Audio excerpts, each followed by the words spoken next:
القصة اللي هحكيها لكم النهاردة مبنية على أحداث متسجلة في دفاتر نبطشية في مستشفى حكومي، وفي فيديو الكاميرات المراقبة صور القصة دي خطوة بخطوة. بس للأسف الفيديو ده اتحذف والمحضر اتقفل علشان محدش يتجنن. ركز معايا علشان اللي هحكيهولك النهاردة هو اللي حصل جوه المشرحة بالظبط.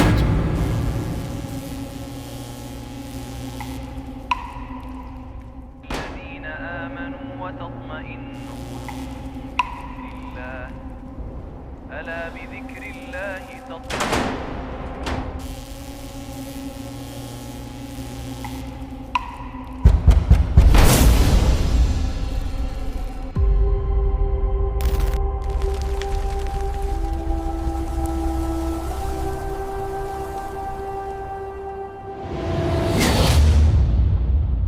أهلا بيكم متابعينا الكرام، معكم أحمد نجم ودي قناة الغرفة.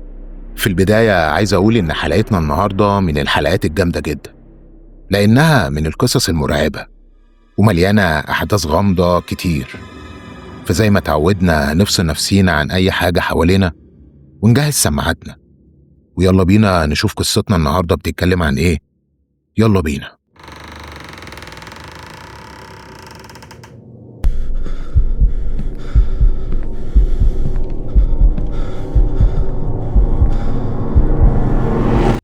علشان تعيشوا معايا الليلة اللي خلت شعري يبيض وأنا عندي 30 سنة لازم تفهموا طبيعة شغلي. أنا حارس في مشرحة لمستشفى حكومي كبيرة. المشرحة دي مبنية في بدروم المستشفى ومعزولة تماما عن باقي الأقسام. الممر بتاعها طويل جدا والإضاءة بتاعته بيضة ومخيفة، وريحة المكان عبارة عن ميكس كئيب، ميكس ما بين الفورمالين والكافور والكلور. وفي آخر الممر ده موجود أوضة التلاجات، أوضة كبيرة وحيطانها كلها متجلدة بالسيراميك، وفيها الحيطة الرئيسية اللي شايلة 12 درج حديد لحفظ الجثث. الأوضة دي بابها حديد مصفح وتقيل جدا، وليه أكرة بتفتح من بره وأكرة بتفتح من جوه. الساعة كانت 3 الفجر. المستشفى فوق هادية جدا، والبدروم عندي عامل زي المقبرة. أنا قاعد في كشك الحراسة بتاعي في أول الممر، بدفي إيدي بكوباية شاي وبسمع قرآن من راديو صغير دايما بيبقى معايا. دفتر الاستلام اللي قدامي كان مكتوب فيه إن التلاجة النهاردة فيها 3 جثث بس، والجثث دي موجودة في الأدراج رقم 1 و2 و5، وباقي الأدراج فاضية. بس فجأة وأنا قاعد سمعت صوت خبط، بس الصوت ما كانش جاي من الشارع ولا من المستشفى. الصوت كان جاي من آخر الممر، من جوه أوضة التلاجات. وطيت الراديو ووقفت مكاني، قلبي بدأ يدق بسرعة. أنا متأكد إن مفيش أي دكتور نزل البدروم، المفتاح أصلا معايا أنا بس.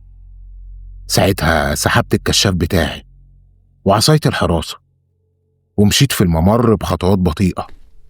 السيراميك كان بيطلع صدى لخطواتي. وقفت قدام الباب الحديد بتاع التلاجات، الخبط لسه شغال من جوه. حطيت ودني على الباب، لقيت إن الصوت جاي من جوه فعلا. ساعتها طلعت نسخة المفتاح اللي معايا وحطيتها في الباب وفتحت الباب. أول ما فتحت الباب هب هوا متلج وضرب في وشي، ومعاه ريحة عفونة قوية جدا. كانت ريحتها فظيعة، ضربت في مناخيري. دخلت الأوضة ونورت النور. الأوضة كانت فاضية تماما، الأدراج ال12 مقفولين. ساعتها مشيت وسط الأوضة وبوجه الكشاف بتاعي على كل درج. أكيد الصوت ده من مواسير التبريد، أكيد بتطقطق من التلج. قلت لنفسي الجملة دي علشان أطمن قلبي. ولسه بلف ظهري علشان أخرج من الأوضة، الباب الحديدي اترزع واتقفل بقوة مرعبة خلت الحيطان تتهز.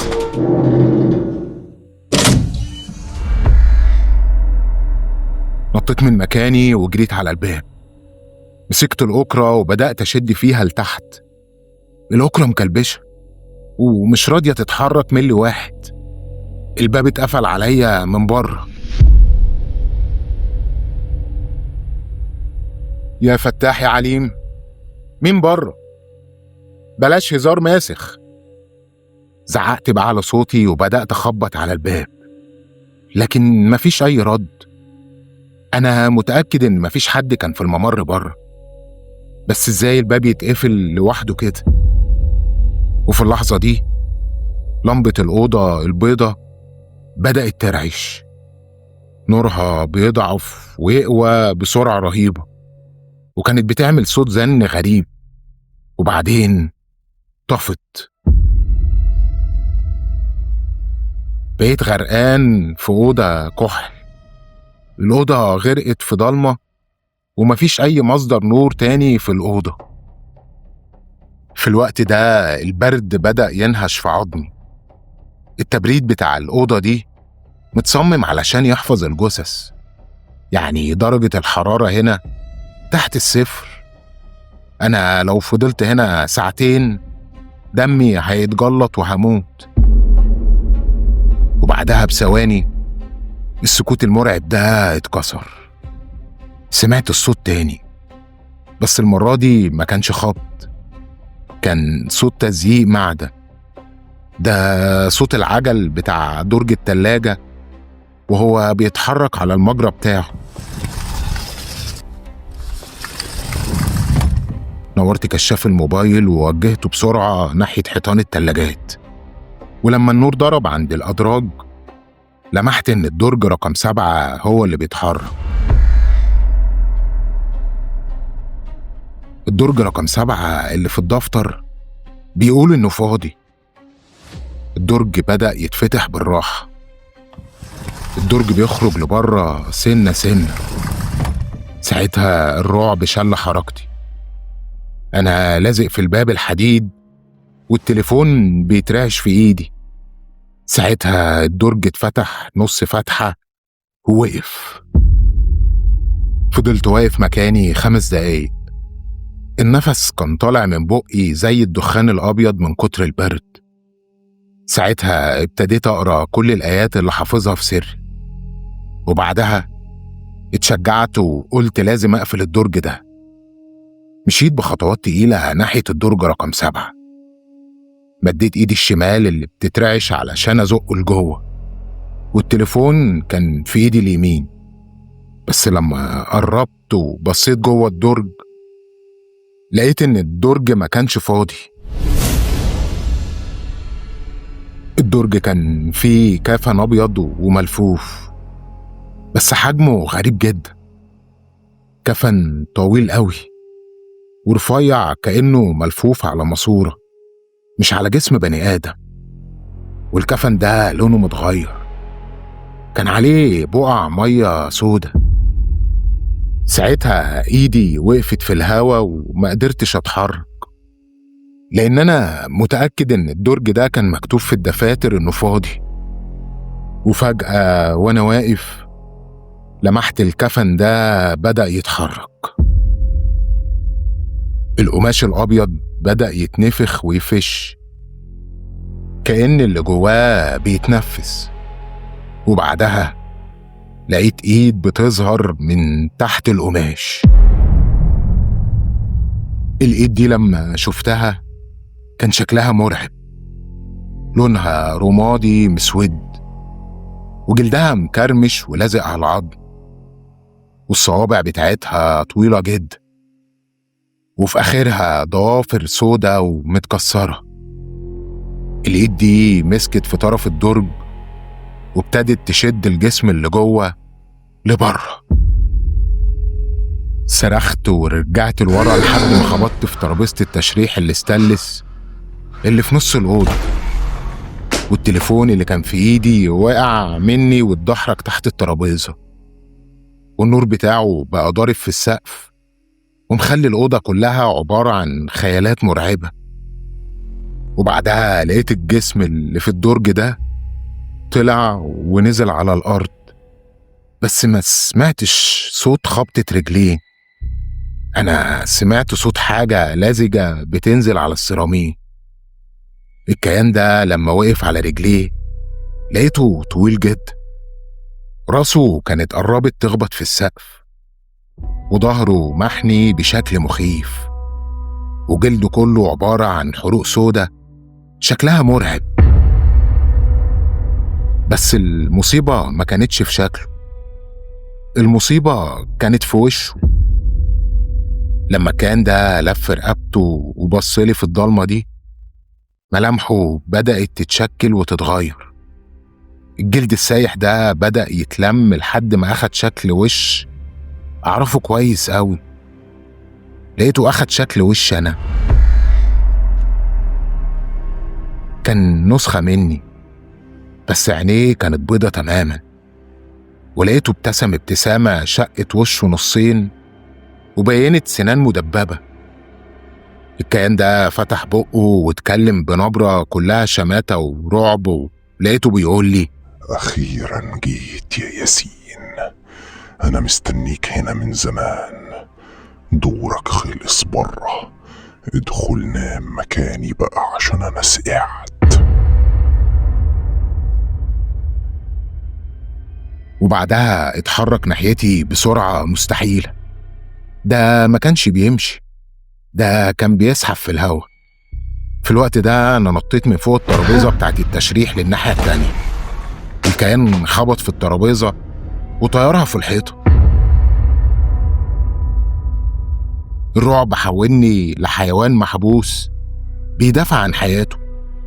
شدت عصاية الحراسة الحديد اللي كانت معايا وضربته بكل قوتي في راسه. الضربة خبطت في دماغه وطلعت صوت كأني بضرب في حتة صخرة. الكيان ده ما حركش ساكن، بس الابتسامة بتاعته وسعت أكتر. لقيته مد إيده الطويلة ومسكني من رقبتي. ساعتها حسيت ببرودة الموت بتدخل في عروقي، وبعدها رفعني من على الأرض بإيد واحدة. النفس ابتدى يتقطع عني وعيني بدأت تزغلل، وفي نفس الوقت شايف ملامحي المشوهة على وشه وهي بتقرب مني. الكيان ده بدأ يسحبني ناحية الدرج رقم 7 وعاوز يحبسني جوه التلاجة. ساعتها بدأت أرفس برجلي في الهوا وبضرب بإيدي على دراعه المتلج، لكن مفيش فايدة، قبضته زي المنجلة. ساعتها دخل نص جسمي جوه الدرج الحديد الساقع.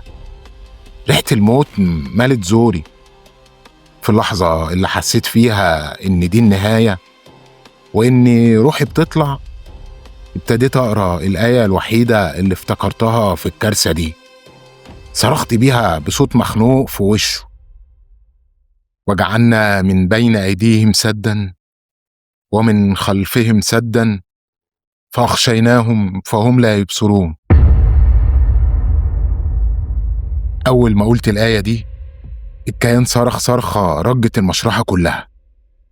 إيده سابت رقبتي ووقعت على الأرض بكح وبنهج بهستيريا.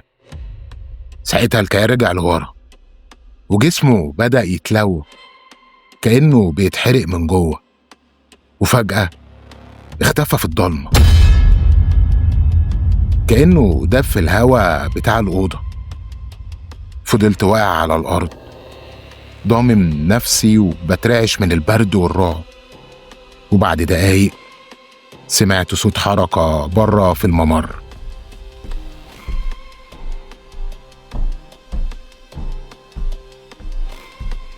ياسين، انت فين يا ابني؟ ده صوت عم محمود عامل النظافة بتاع الوردية الصباحية. بعدها لقيت الباب الحديدي اتفتح من بره.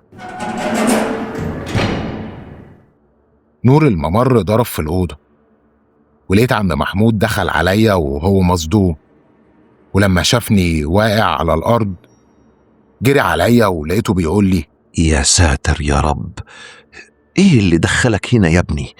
ومين اللي قفل عليك الباب من بره؟ بعدها عم محمود سندني وخرجني بره الأوضة وشربني مية وقعد يقرأ عليا قرآن لحد ما هديت شوية. لما البوليس جه وفتحوا تحقيق حكيت لهم على اللي حصل. طبعا محدش صدقني، قالوا إني دخلت أطمن على التلاجات والباب قفل عليا من الهوا، وإني من الخوف والبرد جالي هلاوس بصرية. بس في حاجتين البوليس ما قدرش يفسرهم وخلوا المحضر ده يتقفل بسرعة في تكتم غريب. الحاجة الأولى إن الدرج رقم 7 ده اللي أنا قلت لهم عليه لما فتحوه ما لقوش فيه كفن ولا جثة، بس لقوا فيه الجاكيت بتاعي، الجاكيت اللي كنت لابسه قبل ما أدخل الأوضة ومطبق ومحطوط جوه الدرج كأن في حد نايم جوه. والحاجة التانية المرعبة إن كاميرات المراقبة اللي في الممر بره صورت الباب الحديد بتاع أوضة التلاجات وهو بيتقفل عليا، بس اللي قفل الباب وقفل الترباس من بره ما كانش الهوا. الكاميرا صورت شخص ظهره محني كان واقف قدام الباب وبيقفله عليا، ولما الشخص ده لف وشه للكاميرا قبل ما يختفي كان ظاهر بوش المشوه وهو بيبتسم. بعد ما خلصوا تحقيقات ولقيت إن مفيش حد مصدقني، أنا استقلت من المستشفى وبطلت شغل الحراسة ده خالص.